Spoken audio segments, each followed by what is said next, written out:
Hello बच्चों, आपके final exams में सिर्फ 40 टू 45 डेज बाकी है और ये लास्ट के 45 डेज मेक और ब्रेक पीरियड होते हैं।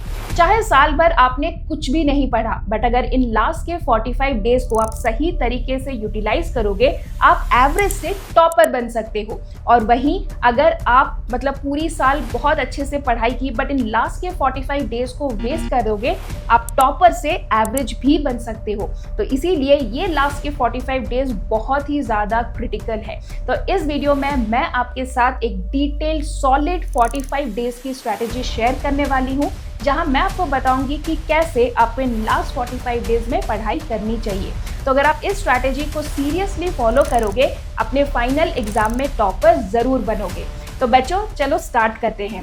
बट हाँ, स्टार्ट करने से पहले मेरी एक छोटी सी रिक्वेस्ट है, इस वीडियो को अपने 3 दोस्तों के साथ जरूर शेयर करना एंड देन कमेंट करके बताना दीदी शेयर। तो जो भी बच्चे शेयर करेंगे एंड कमेंट करेंगे, उनके मैं सारे डाउट्स और सारे कमेंट्स का रिप्लाई 100% दूंगी। ओके, तो चलो स्टार्ट करते हैं लास्ट 45 डेज की स्ट्रैटेजी। तो बच्चों देखो, जो लास्ट के 45 डेज हैं, उन्हें हमें सही तरीके से डिवाइड करना है। यहाँ पर 2 फेजेस में हम उसे डिवाइड करेंगे। तो जो हमारा पहला फेज है, इट कंसिस्ट ऑफ 30 डेज, ठीक है, डे 1 टू डे 30। और जो फेज 2 है वो नेक्स्ट 15 डेज का है, जहां पर हमारे डे 31 टू डे 45 है, ठीक है। तो यहाँ पर 30 डेज है फेज 1 में, और जो नेक्स्ट 15 डेज है वो है हमारे फेज 2 में। तो आपके जो फर्स्ट फेज 1 के 30 डेज में आपका क्या गोल होना चाहिए? आपको 100% सिलेबस कंप्लीट करना ही करना है, ठीक है। ऐसा टारगेट करो कि आपके पास सिर्फ 30 डेज है एंड उन 30 डेज में आपको पूरा सिलेबस कैसे भी करके कंप्लीट करना है। तो डोंट वरी, कैसे आप कंप्लीट कर पाओगे मैं उसकी भी आपको स्ट्रैटेजी बताऊंगी, ठीक है। इसीलिए वीडियो को एंड तक देखना।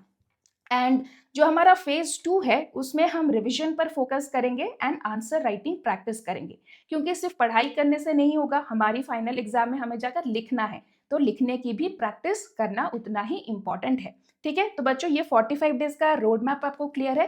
30 days for syllabus completion, 15 days for revision and answer writing practice.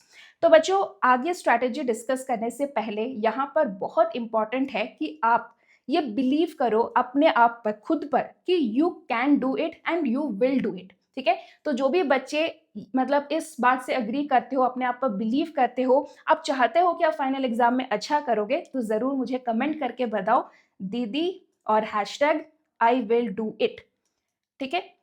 बच्चों, रिजल्ट्स के बारे में हम बाद में सोचेंगे, बट पहले हमें अपना एफर्ट्स डालना है, अपनी मेहनत करनी है एंड उसके लिए हमें मोटिवेट होना होगा। तो जो भी बच्चे रेडी है अपने एफर्ट्स डालने के लिए, अपनी मेहनत करने के लिए, जरूर से लिखना hashtag I will do it, ठीक है। और उसके बाद इस वीडियो को पूरा एंड तक जरूर देखना। तो चलो स्टार्ट करते हैं। फेज 1 के बारे में बात करेंगे, जहां हमारा टारगेट है कि हम पूरा सिलेबस को कंप्लीट करना है, ठीक है। तो सिलेबस को कंप्लीट करने के लिए हमारे पास 3 स्टेप्स है जो हमें फॉलो करनी है। पहला स्टेप है कि सिलेबस को हमें एनालाइज करना है। सेकेंड स्टेप, हमें एक डेली प्लान बनानी है। And third step, 3 step learning method, मतलब मैं आपको बताऊंगी कि कैसे आप अपने सिलेबस को कंप्लीट करोगे, क्या होती है लास्ट की 45 डेज में पढ़ाई की स्ट्रैटेजी, ठीक है, कैसे आप जल्दी से अपना सिलेबस कंप्लीट कर सकते हो। तो पहले हम देखते हैं कि सिलेबस एनालिसिस में हमें क्या करना है। ये बहुत इंपॉर्टेंट है, तो प्लीज इसको अच्छे से सुनो, ठीक है। आपको क्या करना है, हर सब्जेक्ट के लिए 2 लिस्ट बनानी है, ठीक है। लिस्ट 1 में आपको वो चैप्टर्स लिखने हैं जो आपको अच्छे से आते हैं, आपने ऑलरेडी पढ़ लिया है। और लिस्ट 2 में आपको वो चैप्टर्स लिखने हैं जो पेंडिंग है, ठीक है, और आपको नहीं आते हैं। मुझे ऐसा लगता है कि मोस्ट ऑफ द सिलेबस आपके स्कूल में अब तक कंप्लीट हो गया होगा। अगर नहीं हुआ है, तो जो जो चैप्टर कंप्लीट नहीं हुआ है उसको भी पेंडिंग लिस्ट में लिखो, और जो चैप्टर्स कंप्लीट हो गए हैं बट आपको नहीं आते हैं, आपने नहीं पढ़ी है, उनको भी पेंडिंग लिस्ट में लिखो। हर सब्जेक्ट के लिए आपको एक लिस्ट बनानी है। मैं आपको एक दिखाती हूँ। जैसे देखो, यहाँ पर ऐसा मैथमेटिक्स का हेडिंग देके आपको यहाँ पर कंप्लीटेड चैप्टर्स की लिस्ट लिखनी है और यहाँ पर पेंडिंग चैप्टर्स की लिस्ट। तो इससे क्या होगा, इससे आपको एक क्लैरिटी मिलेगी कि कितना सिलेबस आपका हो गया है एंड कितना बाकी है, राइट। ओके, नेक्स्ट हम देखेंगे मेक अ डेली प्लान, ठीक है। अब आपको एक 30 डे का प्लान बनाना है एंड मेक श्योर कि आप हर दिन एटलीस्ट 4 to 5 आवर्स की सेल्फ स्टडी कर रहे हो, ठीक है। ये बहुत इंपॉर्टेंट है। अगर अभी एग्जाम के इतने पास के टाइम पर आप सेल्फ स्टडी 4 to 5 आवर्स नहीं करोगे, तो आप सिलेबस ही कंप्लीट नहीं कर पाओगे, ठीक है।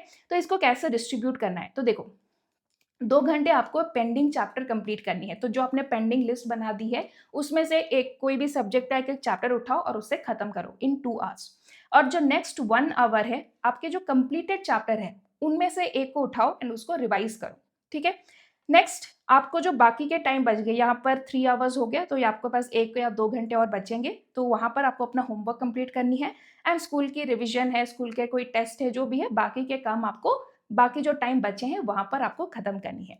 तो अगर आपको अभी आइडिया नहीं हो रहा है कि आप कैसे अपने पूरे शेड्यूल में से टाइम टेबल बना पाओगे इन चीज़ों के लिए, तो मैंने एक डिटेल्ड वीडियो बनाई है टॉपर्स टाइम टेबल, इस चैनल पर ही आपको वो वीडियो मिलेगा। उसका लिंक भी मैं अटैच कर दूँगी डिस्क्रिप्शन सेक्शन में, आप जाकर ये वीडियो देखो एंड पहले अपना टाइम टेबल बनाओ एंड यहाँ पर मैंने बताया है कि कैसे आप 5 आवर्स की सेल्फ स्टडी कर सकते हो। तो उसको देखो एंड अपने लिए एक टाइम टेबल बनाओ और 4 टू 5 आवर्स की सेल्फ स्टडी ज़रूर से आइडेंटिफाई करो, ठीक है? नेक्स्ट हम चलते हैं स्टेप 3 पर, स्ट्रैटेजी या फिर 3 स्टेप लर्निंग मेथड। आपको कैसे एक चैप्टर को क्विकली कंप्लीट करना है। तो देखो, पहला है आपको कॉन्सेप्ट्स को समझना है। इसके लिए आप 2 तरीके फॉलो कर सकते हो। अगर आपके पास टाइम है, आप एनसीईआरटी को पढ़ो, ठीक है, अच्छे से, और सारे कॉन्सेप्ट्स को समझो।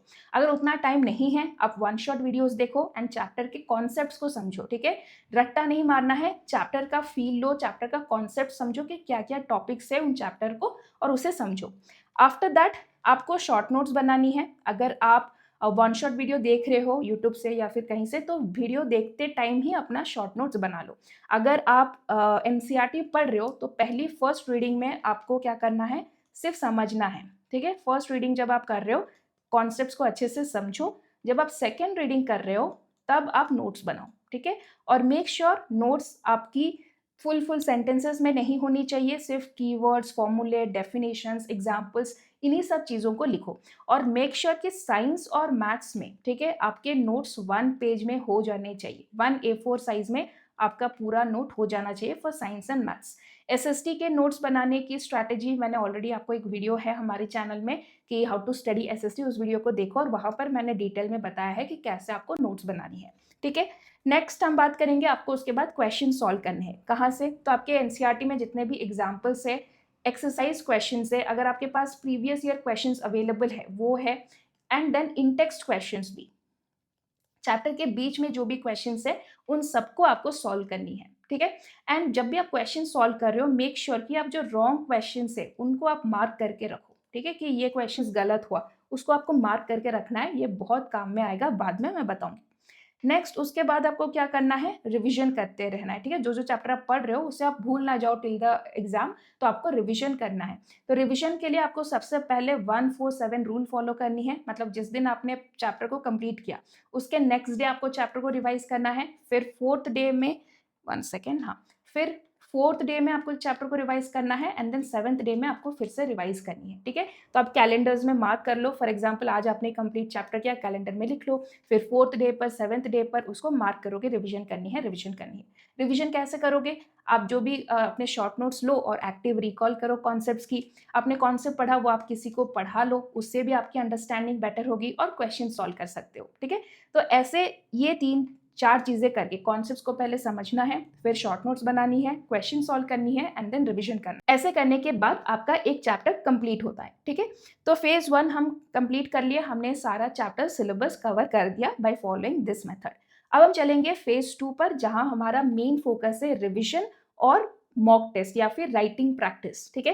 तो इसलिए आपको हर चैप्टर को 20 to 30 मिनट्स में शॉर्ट नोट से रिवाइज करनी है, ठीक है? इसलिए मैंने बोला था हर एक चैप्टर का आपका 1 पेज शॉर्ट नोट्स तो होनी चाहिए। आफ्टर दैट आपको क्वेश्चंस को दोबारा सॉल्व करना है। कौन से क्वेश्चंस? जो आपने मार्क किया था, राइट? और जो भी इंपॉर्टेंट क्वेश्चंस है उनको दोबारा सॉल्व करो। टेस्ट लिखो, ठीक है? आपने फॉर एग्जांपल 3-4 चैप्टर कंप्लीट कर लिया, तो उसमें से आप कुछ इंपॉर्टेंट क्वेश्चंस लेके एक टेस्ट लिखो एंड लिटरली आपको राइटिंग प्रैक्टिस करनी है। राइटिंग प्रैक्टिस कैसे करोगे? आपको टाइमर लगाना है एंड 2 to 3 क्वेश्चंस आपको लिखना है, ठीक है? टाइमर लगा के 2 to 3 क्वेश्चंस लिखने की आपको प्रैक्टिस करनी है, ठीक है? Very very important. हमें ऐसा लगता है कि हमने पढ़ लिया, एग्जाम में लिख लेंगे, बट ऐसा बिल्कुल नहीं होता है। हम एग्जाम में स्टक हो जाते हैं, इसीलिए घर में टाइमर लगा के स्पीड राइटिंग की प्रैक्टिस करो, ठीक है? नेक्स्ट, जो भी क्वेश्चंस रॉन्ग हो रहे हैं उनको अपने मिस्टेक नोटबुक में नोट डाउन करो एंड वापस से बार बार उन कॉन्सेप्ट्स को रिवाइज करो जो आपके वीक है, एंड देन वो आपके स्ट्रॉन्ग हो जाएंगे, ठीक है? तो बच्चों ये था हमारा फाइनल 45 डेज की स्ट्रैटेजी, ठीक है, बहुत ही सिंपल है। 30 डेज में बाय हुक और क्रुक आपको अपना सिलेबस कंप्लीट करना ही करना है, ठीक है। बाय हुक और क्रुक मतलब आप अपने आप को एक चैलेंज करो कि 30 डेज में सिलेबस कंप्लीट करनी है। अच्छे से एनालाइज करो, बहुत सारे सोर्सेज अवेलेबल है, आप एक स्टिक करो, एनसीईआरटी लो या फिर वन शॉट वीडियो देखो, फिर क्वेश्चन सॉल्व करो, शॉर्ट नोट्स बनाओ एंड उसको रिविजन करो एंड नेक्स्ट 30 डेज में अपना पूरा सिलेबस कंप्लीट करो। और आज ही अपना 30 डे प्लान बनाओ एंड मुझे कमेंट में बताओ कि प्लान बनाया या नहीं, ठीक है। आप मेरा टाइम टेबल वाला वीडियो देख सकते हो, 4 to 5 आवर्स की सेल्फ स्टडी आपको करनी है एंड आपको पूरा सिलेबस कंप्लीट कर लेना है। जैसे आपकी सिलेबस कंप्लीट हो गई, नेक्स्ट 15 डेज में आपको सिर्फ और सिर्फ रिवीजन करनी है एंड क्वेश्चन प्रैक्टिस करनी है, आंसर राइटिंग की प्रैक्टिस करनी है। तो बच्चों अगर इतना आपने लास्ट 45 डेज में कर लिया तो आपको टॉपर बनने से कोई नहीं रोक सकता, ठीक है। आप एक बार ट्राई करो, आप एक बार मेहनत करो, आपको फल जरूर मिलेगा, ठीक है। तो बच्चों थैंक यू सो मच, और अगर वीडियो आपको अच्छा लगे तो लाइक कर देना एंड चैनल को सब्सक्राइब करना। All the best, tata, bye bye.